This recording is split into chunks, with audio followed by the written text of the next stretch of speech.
Hello my dear students, मैं हरिओम महिरवार आप सभी का फिर से हार्दिक स्वागत अभिनंदन करता हूं अपने genius maths classes YouTube channel पे। दोस्तों, अपन फिलहाल 10th class NCERT Hindi medium की मैथमेटिक्स पढ़ रहे हैं। जैसे ही ये पूरी हो जाती है उसके बाद अपन फिर 11th क्लास की स्टार्ट करेंगे और मेरा लक्ष्य है कि जैसे अभी 1 या 1.5 महीने में इसको पूरा कर दें ताकि 11th क्लास के एग्जाम आने से पहले अपन उसके भी सिलेबस को कवर कर सकें।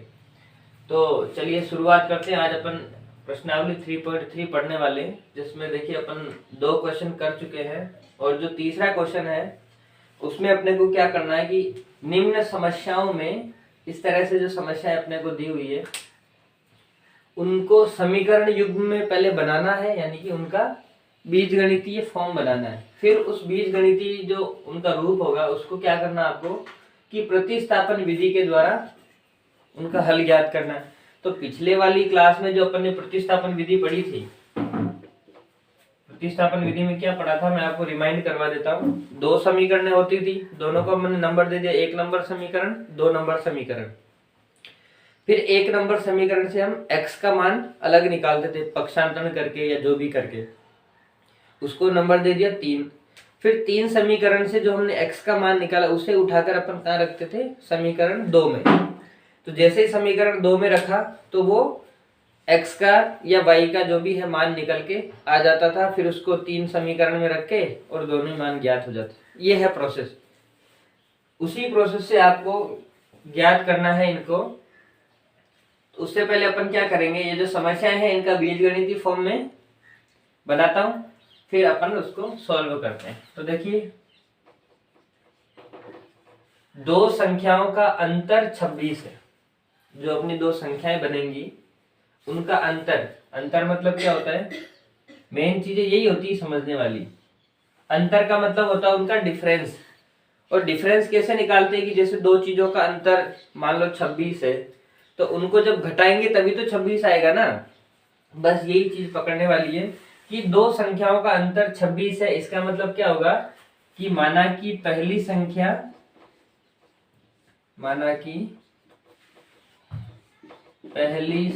आपकी x है और दूसरी संख्या है आपकी y। अब सवाल कह रहा है कि 2 संख्याओं का अंतर 26 है। इसका मतलब क्या हो गया कि x में से आप y को जब घटाएंगे तो कितना आएगा, 26 आएगा। बात समझ में आ गई। तो ये बन गई अपनी समीकरण 1। फिर देखिए आगे क्या बता रखा आपने को, और एक संख्या मतलब पहली संख्या, एक संख्या दूसरी संख्या की 3 गुनी है। जो दूसरी संख्या है ये वाली, उसकी 3 गुनी है कौन, ये। तो कहने का मतलब ये है कि अगर ये संख्या 2 है, समझना कि जैसे ये वाली संख्या अगर 2 है तो ये वाली संख्या इसकी 3 गुनी होगी, यानी कि ये कितनी होगी, इसकी 3 गुनी, 3 गुनी 6 बनेगा। अगर ये वाली संख्या 10 है तो इसकी 3 गुनी, यानी कि 10 का 3 गुना, 10 तिया 30, ये 30 बनेगा। आई बात समझ में। अगर ये संख्या 20 है तो 20 तिया 60, ये 60 बनेगा। इस तरह से। तो अभी हमें तो नहीं पता कि ये संख्या कितनी है, हमें तो ये पता कि ये y है और ये x है। तो क्या रिलेशन होगा इनमें, अगर ये संख्या y है तो इसका 3 गुना करेंगे हम, इसका 3 गुना करेंगे तो ये 3 गुना कर दिया, यानी कि गुणा में 3 कर दिया। तो जैसे ही इसका 3 गुना किया तो ये किसके बराबर बन जाएगी, इस वाली संख्या की। यानी कि इसका जैसे 3 गुना करेंगे तो हम इस संख्या के बराबर उसको लिख सकते हैं। तो x बराबर 3y, ये हो गई हमारी दूसरी समीकरण। ठीक है। फिर हम क्या करते थे कि 1 और 2 दोनों को 2 समीकरण हो गई। फिर 1 या 2 में से किसी एक समीकरण से x का मान निकाल देते हैं। तो x का मान हमारे पास देखो पहले निकला हुआ, x बराबर 3y है। तो इस x की जगह हम 3y रख सकते हैं। तो देखो कैसे रखेंगे, आगे इसको सॉल्व करेंगे तो क्या लिखेंगे कि समीकरण 2 से x का मान 1 में रखने पर, समीकरण 2 से x का मान 1 में रखने पर, 1 में रख दो भाई। x बराबर 3y आ रहा है, तो एक समीकरण क्या है अपनी, x minus y equal to 26। तो यहाँ x थोड़ी लिखना है अपने को, x की जगह पे अपने को 3y लिखना है, तो x को हटा दो और 3y लिख दो। अब देखो क्या बन गया, 3y माइनस वाई, मतलब 3 रुपए में से अगर अपन 1 रुपया माइनस करते तो क्या बनता, 2 रुपया। तो सेम वैसे ही बन जाएगा 3y माइनस वाई, तो ये बन गया 2y बराबर 26। अब हम जानते हैं कि जब अचर और चर पद जब दो गुणा में आते हैं तो जो अचर संख्या है उसको कहाँ भेजते अपन, जो अगला पक्ष है उसके बटा में चला जाता। तो ये वाला जो 2 है यहाँ से हटेगा और कहाँ चला जाएगा, इसके बटा में। तो y बराबर बन जाएगा 26/2। तो 26 में 2 का भाग लगाएंगे तो कितना आ जाएगा, 13। ठीक है, तो y आपका आ गया 13 और यहाँ रखेंगे 13 इंटू 3, तो x कितना आ जाएगा, इसलिए x बराबर आ जाएगा 3y है ना, तो 3 इंटू 13, ये बन गया 13×3 = 39। तो x आपका 39 है और y आपका 13 है। देखो दोनों का डिफरेंस निकाल के देखो, 39 में से 13 निकालेंगे तो 26 आएगा ना। बस, तो यही हमारी दोनों संख्याएं थी कि दो संख्याओं का अंतर 26 है, तो ये देखो दोनों का अंतर 26 आ रहा है। और पहली संख्या दूसरी संख्या की 3 गुनी है, तो बिल्कुल 13 का 3 गुना 39 हो रहा है। तो ये अपना पहला सवाल हो गया। अब आप इसको नोट कर सकते हो। दूसरा सवाल देखिए, दो समपूरक कोण, समपूरक कोण।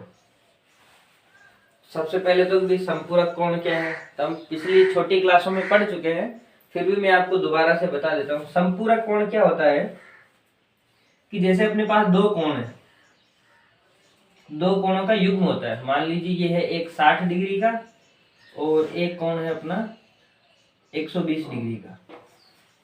ठीक है, तो इन दोनों कोण को अगर अपन जोड़ते हैं तो 120 प्लस 60 कितना आ रहा है, 120 प्लस 60 ये हो गया 180। तो इस तरह से जब दो कोणों का युग्म अगर उनका योग 180 डिग्री बनता है, 180 डिग्री का मतलब क्या होता है, दो समकोण। एक समकोण में कितना होता है, 90 डिग्री। तो दो समकोण मतलब 90 का डबल करेंगे तो कितना हो जाएगा, 180, यानी कि दो समकोण कितना हो गया, 180 डिग्री।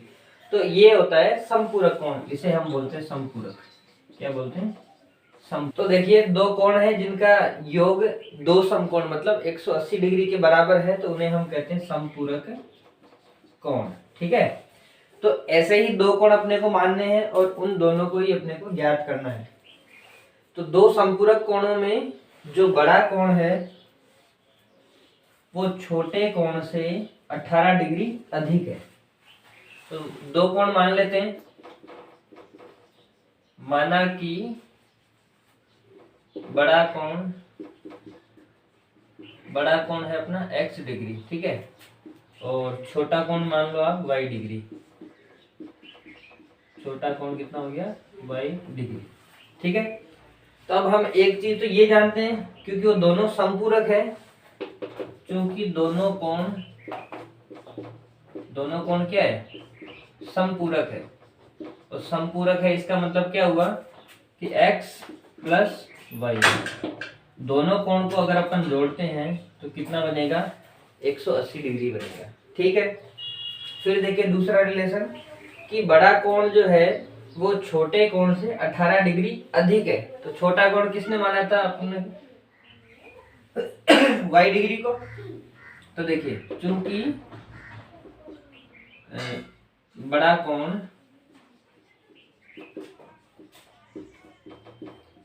कोण छोटे से 18 डिग्री अधिक है, तो इसकी समीकरण कैसे बनेगी देखना। ये तो है बड़ा कोण और ये है छोटा कोण। ऐसे सपोज करो कि जैसे एक तराजू का एक पलड़ा है, एक तरफ भारी वजन है और दूसरी तरफ कम वजन है। तो कम वजन को अगर हमें भारी वजन के बराबर लाना है तो कुछ चीज मिलानी पड़ेगी। तो किधर मिलाएंगे, कम की तरफ मिलाएंगे या ज्यादा की तरफ, तो कम की तरफ मिलाएंगे। तो कम कौन सा, अपना ये वाला छोटा कोण है तो ये कम है और ये बड़ा कोण है, तो डिफरेंस कितना दोनों में, 18 डिग्री का डिफरेंस है। तो ये जो कम कोण है ना छोटा, तो इसमें क्या करो आप 18 प्लस कर दो। तो ये 18 अधिक हो गया, 18 अधिक होते ही किसके बराबर बन गया, x डिग्री के बराबर बन गया। बात समझ में आई? दोनों कोण में अंतर कितना है, 18। क्यों? क्योंकि बड़ा कोण जो है वो छोटे से 18 डिग्री ज्यादा है। तो ये देखो, ये बड़ा कोण इस छोटे से 18 डिग्री ज्यादा है, हमने भी ये लिखा। तो ये हमारी बन गई दूसरी समीकरण और ये हमारी होगी पहली समीकरण। अब आप पहली और दूसरी समीकरण से किस तरह से सॉल्व करोगे, जो प्रतिस्थापन विधि अपन पढ़ चुके हैं उस विधि के अनुसार आप इसको हल करो। बहुत ही सरल है, x का मान आपके सामने निकला हुआ है, इस 2 को उठाकर 1 में रखोगे, ठीक है, फिर सीधा ही y का मान आ जाएगा और y के मान को यहाँ रखोगे तो x का मान आ जाएगा। ठीक है, आप हल करिए इसको, अपन आगे बढ़ते हैं अगले सवाल। देखिए थर्ड ऑप्शन आपके सामने है, एक क्रिकेट टीम के कोच ने 7 बल्ले, कितने, 7 बल्ले तथा 6 गेंदें रुपए 3800 में खरीदी। ऐसा प्रश्न अपन पहले भी 3.1 प्रश्नावली में पढ़ चुके हैं, बिल्कुल सेम टू सेम है। देखिए, तो 7 बल्ले 6 गेंदें खरीदी कितने में, 3800 में। फिर उसने बाद में उसने 3 बल्ले तथा 5 गेंदें, 3 बल्ले तथा 5 गेंदें 1750 में खरीदी। तो प्रत्येक बल्ले तथा प्रत्येक गेंद का मूल्य आपको ज्ञात करना। तो जो चीज अपने को ज्ञात करनी होती पहले उसी को मानते हैं अपन। तो देखिए कैसे बनेंगे इसकी समीकरण। माना कि प्रत्येक बल्ले का मूल्य, प्रत्येक बल्ले का मूल्य, ये तो हो गया आपका x रुपए, और प्रत्येक गेंद का मूल्य कितना मान लेते हैं अपन, प्रत्येक गेंद का मूल्य ये हो गया y रुपए। ठीक है, दोनों को मान लिया। अब देखना, पिछली बार अपन ने समीकरण पढ़ी थी तब अपन ने कैसे सीधा यहां से समीकरण बनाई थी। 7 बल्ले हैं मतलब 7x, 6 गेंदे हैं और एक गेंद का कितना y, तो 6 गेंद का 6y। ये तो बल्लों का मूल्य, ये गेंद का मूल्य। जब दोनों को अपन जोड़ते हैं तब क्या बनता है, टोटल बिल बनता है। टोटल बिल कितने का था, 3800 रुपए का। तो ये हो गया बराबर 3800।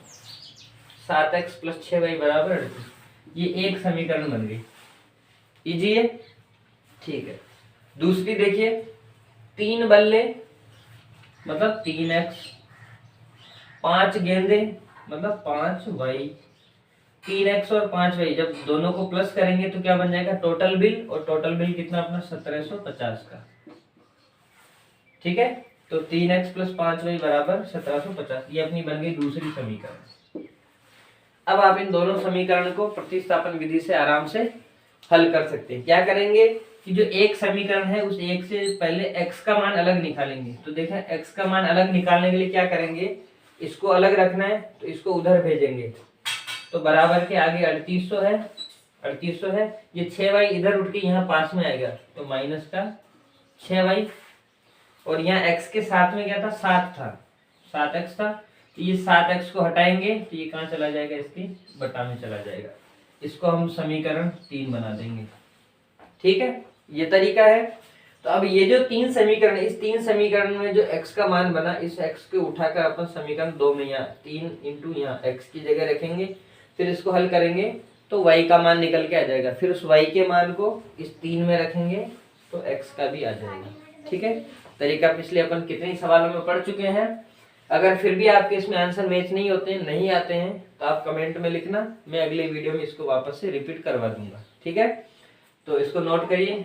तब तक बढ़ते हैं अपन अगले सवाल पे। ये अगला क्वेश्चन आपके सामने है कि एक नगर टैक्सी के भाड़े में एक नियत भाड़े के अतिरिक्त चली गई दूरी पर भाड़ा सम्मिलित किया जाता है। 10 किलोमीटर दूरी के लिए भाड़ा 105 रुपए है तथा 15 किलोमीटर के लिए भाड़ा 155 रुपए है। तो नियत भाड़ा तथा प्रति किलोमीटर भाड़ा क्या होगा। ये क्या बला है भाई, देखिए समझिए। सिटी में क्या करते हैं, जैसे अपन टैक्सी वगैरह या ऑटो किराए करके ले जाते हैं, तो उनमें क्या होता है कि जैसे सपोज करिए मुझे यहाँ से और यहाँ तक जाना है। ठीक है, ये दूरी है अपनी 10 किलोमीटर। एक नगर ये है, मान लो ए सिटी है और ये है बी सिटी। ए से मुझे बी तक जाना है। अब टैक्सी वाले क्या करते हैं कि जैसे कि आपको बैठना है तो मान लीजिए 100 रुपये तो आपको देने ही पड़ेंगे, चाहे आप टैक्सी में बैठ के और तुरंत ही उतर जाओ। तो इसको तो कहते हैं नियत भाड़ा। नियत भाड़ा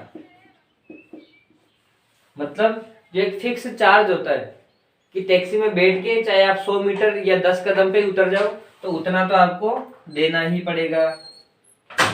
फिर उसके अलावा क्या होता है कि एक अलग से भाड़ा होता है किलोमीटर के हिसाब से, प्रति किलोमीटर भाड़ा।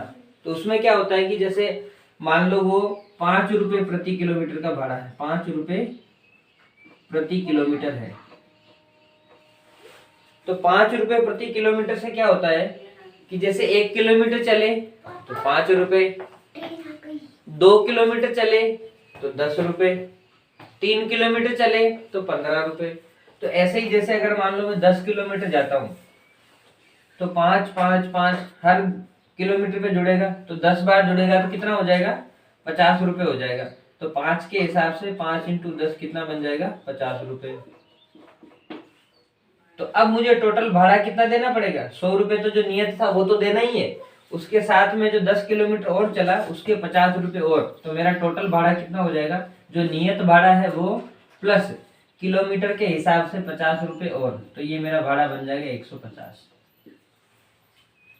बात समझ में आई कि एक जो फिक्स भाड़ा होता है मान लो उसको अपन x मानेंगे तो वो x प्लस फिर प्रति किलोमीटर के हिसाब से 5 किलोमीटर है तो 5 वाई, 6 किलोमीटर तो 6 वाई, इस तरह से वो भाड़ा बन जाएगा। तो अब देखिए हमारे इस सवाल में एक नियत भाड़ा है तो हम उसको मान ही लेते हैं नियत भाड़े को।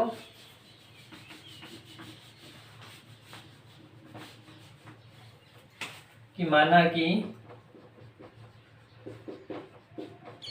नियत भाड़ा क्या है, x रुपए, और प्रति किलोमीटर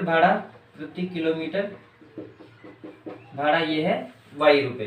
तो देखना पहली कंडीशन क्या थी, तो प्रति किलोमीटर भाड़ा हो गया y। तब देखिए इस कंडीशन के लिए पहली कंडीशन में कि 10 किलोमीटर दूरी के लिए भाड़ा है 105 रुपये। अब समझना बात को, इस 10 किलोमीटर की अपन बात कर रहे हैं तो 10 किलोमीटर का भाड़ा जब अपन जोड़ेंगे तो देखो x रुपये मतलब ये जो 100 रुपये वाली कंडीशन ये तो आपको देना ही देना है, तो 100 किलो x रुपये दे दिए। फिर देखो y किलोमीटर आपको प्रति किलोमीटर का भाड़ा है, तो देखो 1 किलोमीटर चलेंगे तो आपको y रुपये और देने पड़ेंगे, 2 किलोमीटर चलोगे तो 2 y देने पड़ेंगे, 3 चलोगे तो 3 y, 4 किलोमीटर जाओगे तो 4 y। ऐसे ही आपको जाना कितना है, 10 किलोमीटर जाना है तो आपको 10 वाई देना पड़ेगा। ये तो नियत भाड़ा और ये किलोमीटर के हिसाब से भाड़ा। तो ये दोनों मिलाकर टोटल कितना देना पड़ा उसको कि 10 किलोमीटर दूरी के लिए भाड़ा 105 रुपये है, 105। तो ये आपकी बन गई समीकरण पहली। देखो 15 किलोमीटर के लिए भाड़ा 155, तो 15 किलोमीटर के लिए बना लेते हैं अपन, x तो आपको देना ही पड़ेगा और 15 किलोमीटर के लिए कितना हो जाएगा, 15 वाई बराबर 155।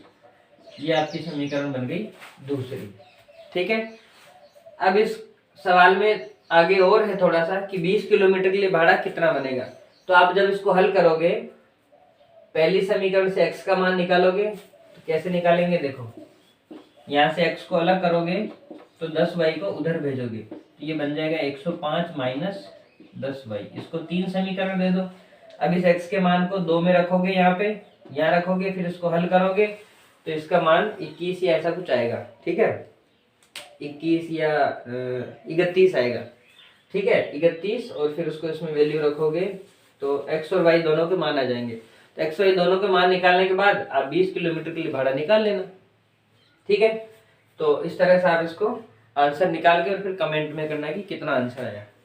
तो नोट करिए, बढ़ता हूं मैं अगले सवाल की तरफ। देखिए फ्रेंड्स, 5वां क्वेश्चन आपके सामने है कि यदि किसी भिन्न के अंश व हर में 2 जोड़ दिया जाए तो वह 9/11 हो जाती है और यदि अंश व हर में 3 जोड़ दिया जाए तो वह भिन्न 5/6 हो जाती। तो वह भिन्न आपको ज्ञात करनी। भिन्न क्या होती है?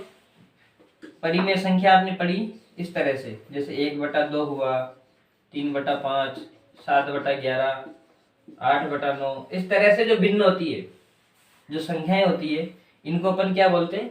भिन्न बोलते हैं। तो ऐसे ही अपने सवाल में कोई एक भिन्न है तो उस भिन्न के अंश और हर जो ये भिन्न है, इसका जो ऊपर वाला जो पद होता है इसको अपन क्या बोलते हैं? अंश, न्यूमरेटर, और जो बटा के नीचे होता है उसको बोलते हैं हर, डिनोमिनेटर। न्यूमरेटर और डिनोमिनेटर, ठीक है। तो इस तरह से अंश और हर है। तो इस सवाल में अपन क्या मान लेंगे कि माना कि भिन्न अपने को ज्ञात करनी और भिन्न इस तरह से बनती है, तो अंश और हर दोनों मान लेते हैं। माना कि भिन्न का अंश क्या है? x, और हर क्या है? y। तो भिन्न क्या बन जाएगी? भिन्न बन जाएगी आपकी x/y। बात समझ में आ गई? अंश को x ले लिया, हर को y ले लिया, तो भिन्न हमारी बन गई x/y, ठीक है। अब देखना, सवाल ये कह रहा है कि अंश और हर दोनों में 2 जोड़ना है। तो देखो, ये अंश 2 जोड़ दिया और ये हर, इसमें भी 2 जोड़ दिया। तो अंश और हर दोनों में ही जब हम 2 जोड़ेंगे तो ये जो भिन्न x/y थी, पहले x/y थी, अब क्या बन जाएगी? 9/11 बन जाएगी। यानी कि इसके बराबर में 9/11 बन गया। पहले x/y थी, जब 2 जोड़ दिया तो 9/11 हो गया। इसको आपको सरल करना है। कैसे सरल करेंगे? जब देखिए एक भिन्न इधर है और बराबर में दूसरी भिन्न है, तो जब 2 भिन्न बराबर में होती है तब क्या किया जाता है? इस तरह से वज्र गुणा किया जाता है।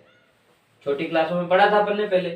तो देखो, वज्र गुणा करेंगे तो ये वाला जो 11 है इन दोनों से गुणा होगा। तो 11 पहले x से गुणा होगा तो बन गया 11x, फिर 11 2 से गुणा होगा तो 11 दूनी 22। दोनों के बीच में जो चिन्ह था वही आप वापस लगा दीजिए। फिर आपके आगे बराबर है तो बराबर लगा दिया। अब देखो, ये वाला पद इन 9 से गुणा होगा तो आप 9 को इससे गुणा कर लीजिए, एक ही बात है। तो 9 इससे गुणा होगा तो देखो 9 इधर गुणा होगा तो 9y, फिर 9 2 से गुणा होगा तो 9 दूनी 18। बीच में देखिए प्लस है तो प्लस लगा दीजिए, ठीक है। अब क्या करेंगे? ये 11x और ये 22 इसके जैसा है ना, तो इसके साथ भेज दो 22 को। इधर बच गया 11x बराबर 9y प्लस में 18। 22 को देखो यहाँ था, यहाँ से मैं इधर भेज रहा हूँ तो माइनस में बन जाएगा, पक्षांतरण होके माइनस का 22। तो हमारी समीकरण क्या बन गई? 9y। देखिए 22 से 18 को घटाएंगे तो 4 आया, लेकिन अब 4 प्लस का रहेगा या माइनस का? तो देखो दोनों में जो बड़ी संख्या होती है उसका चिन्ह लगता है। तो बड़ी संख्या 22 है और 22 के पास में माइनस है तो माइनस लग जाएगा। तो ये हमारी होगी समीकरण 1। और 1 से देखो x का मान डायरेक्ट निकाल सकते हैं आप। 11 को यहाँ भेजोगे तो x का मान निकल जाएगा, ठीक है। अब दूसरी कंडीशन में क्या है कि यदि अंश व हर दोनों में 3 जोड़ दिया जाए। पिछली बार हमने क्या जोड़ा था? 2। अब सवाल कह रहा है कि अगर तुम 3 जोड़ दो तो वो समीकरण आपकी 5/6 हो जाएगी। तो देखिए दूसरी कंडीशन में हम अंश में भी 3 जोड़ दिया और हर में भी 3 जोड़ दिया, तो ये समीकरण क्या हो जाएगी हमारी? 5/6 हो जाएगी, ठीक है। यहाँ हमने 9/11 किया था और 2 जोड़ा था, यहाँ 3 जोड़ा और 5/6 कर दिया। वापस से देखो, वापस वज्र गुणा ही होगा यहाँ भी। तो 6 इधर गुणा होगा तो 6x, फिर 6 3 18, बीच में प्लस बराबर, फिर ये 5 इधर गुणा होगा तो 5y, फिर देखिए 5 3 15, बीच में लगा दो प्लस, ये 18 उसके पास जाएगा तो देखो 6x बराबर 5y प्लस 15, ये तो पहले ही था 18 और इधर आ गया तो माइनस का 18। तो हमारी समीकरण बन गई 6x बराबर 5y, 15 और 18 में से 15 घटेगा तो 3 आएगा। अब देखिए वापस वही कंडीशन, चिन्ह इसका प्लस है इसका माइनस है, तो बड़ा कौन 18 है तो माइनस लग जाएगा। ये हमारी हो गई समीकरण 2। अब इसको आपको प्रतिस्थापन विधि से आगे बढ़ाना है। यहाँ से x का मान निकालोगे, 11 को बटा में भेजोगे, फिर इस मान को समीकरण 2 में रखोगे तो y का मान निकल के आ जाएगा। y का जो आंसर आता है उसको इसमें रखोगे, वापस से x का मान आ जाएगा। तो फिर आपकी भिन्न बन जाएगी। x और y का मान आती है, x बटा y भिन्न बना लेना। ठीक है, तो इसको नोट करिए और मैं अगले सवाल को लेके आता हूँ। छठा क्वेश्चन आपके सामने है। क्या कह रहा है क्वेश्चन कि 5 वर्ष बाद जेकब की आयु उसके पुत्र की आयु से 3 गुनी हो जाएगी। मतलब अभी जो आयु है उससे अपन 5 साल बाद की बात करेंगे। 5 वर्ष बाद में जेकब और उसके पुत्र की आयु में क्या रिलेशन हो जाएगा कि जेकब की आयु पुत्र से 3 गुना हो जाएगी। ठीक है, और 5 वर्ष पूर्व यानी कि अभी से 5 साल पहले। तो 5 साल पहले क्या था कि जेकब की जो आयु है उसके पुत्र की आयु की 7 गुनी थी। मतलब 5 साल पहले क्या था उनमें रिलेशन, पिता की आयु पुत्र से 7 गुनी थी।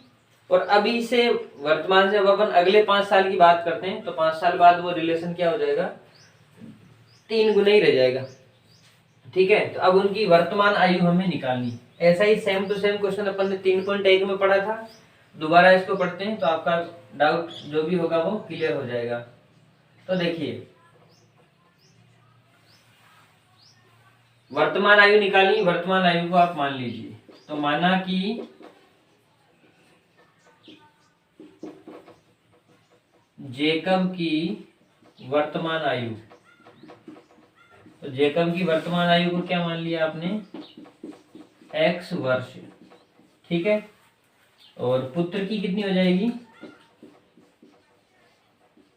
पुत्र की वर्तमान आयु y वर्ष। दोनों की होगी। अब देखना दोनों की बात करते हैं। जैसे अभी वर्तमान है, ये हमारा वर्तमान है, यहाँ पे जेकब की आयु x है और पुत्र की आयु y है। अब इससे हम 5 साल बाद की बात करते हैं। तो देखो 5 साल बाद की जब हम बात करेंगे तो वर्तमान में देखो जेकब की x है, तो 5 साल बाद कितनी हो जाएगी। जैसे मान लो अभी मेरी 30 है तो 5 साल बाद कितनी हो जाएगी, 30 + 5। 10 साल बाद कितनी हो जाएगी, 30 + 10। तो ऐसे ही अगर x है तो 5 साल बाद कितनी हो जाएगी, x + 5। 5 और उसमें क्या हो जाएगा, प्लस हो जाएगा। तो पुत्र की भी आयु क्या हो जाएगी, अभी y है तो y में 5 और जुड़ जाएगा। दोनों की 5-5 साल क्या हो गई, बढ़ गई। तो 5 साल बाद, ये कंडीशन कौन सी है, 5 वर्ष बाद। तो सवाल ये कह रहा है कि 5 वर्ष बाद यानी कि ये जो दोनों आयु है इनकी आयु में क्या हो जाएगा, जेकब की आयु उसके पुत्र की आयु से 3 गुनी रहे, 3 गुनी हो जाएगी। मतलब अगर इसकी 15 है तो इसकी 45 हो जाएगी, अगर इसकी 20 है तो इसकी 60 हो जाएगी। मतलब 3 गुना का कनेक्शन रहेगा। तो अगर हम इस पुत्र की आयु को 3 गुना कर देते हैं, जैसे 20 है तो 3 गुना कर देते हैं तो 60 बन जाएगी। तो 3 गुना करते ही वो किसके बराबर में आ जाएगी, पिता के बराबर में आ जाएगी। ठीक है, तो इसको अपन ने जैसे ही 3 गुना करेंगे, इस y + 5 को क्या कर दिया हमने, 3 गुना कर दिया। तो 3 गुना करते ही किसके बराबर हो जाएगी, जेकब के बराबर हो जाएगी। ठीक है, तो ये तो बन गई अपनी समीकरण 1। अब देखो दूसरी कंडीशन। दूसरी कंडीशन कौन सी है, 5 वर्ष पूर्व वाली। तो 5 वर्ष पूर्व ऊपर की तरफ बढ़ेंगे, 5 वर्ष पूर्व।